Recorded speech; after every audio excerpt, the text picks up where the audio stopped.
there are thousands of books written every year and podcasts and videos and education and online and all the things about sales, marketing, leadership, strategy, like all the routine fundamentals of business. It's talked about ad nauseum. Maybe we could argue way too much. And by a lot of people that aren't really kind of keyed into what they're really talking about.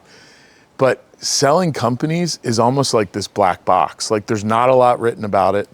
There's really not a lot talked about. There aren't a lot of resources to go to. And you end up in this really weird world where you don't know what you're doing. You hope to hire an advisor that does know, but they're hard to figure out. They're hard to vet. No one really wants to talk about their outcome and how much they sold for because it's confidential. So you end up in this weird universe where, and you're an entrepreneur, so we solve problems and we think we know everything there is to know about business and we're great at running companies and we've read all the strategy books and leadership and everything else.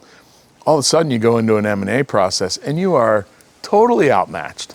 And buyers, especially private equity buyers, it used to be that private equity brought like centers of excellence. So maybe they were great at marketing or great at sales or great at hiring or leadership or whatever. But now the core competency of the vast majority of private equity companies, and this is a dirty secret, but it's true, their core competency is buying companies for less than they're worth and then selling them to strategic buyers some point 5, 6, 7 years down the road for what they're actually worth. And they get the arbitrage of underpaying and then actually realizing the value that they underpaid for in the beginning. And that's a tragedy. So M&A really needs to be talked about way more because entrepreneurs just don't understand this process and it's become a really unlevel playing field. What do you think the average multiple is when you do master this craft? Yeah. Like selling companies versus you don't and you go for your one-time exit? It's interesting. I would say the average multiple, if you look at the entire range, is 3 to 4 times EBITDA. That's probably, and the private equity world, you could argue it's 5, 5.5, maybe 6. There was a period of time when private equity was on fire that it might have been 7. I routinely am doing transactions 12, 14, 25, 50 times EBITDA.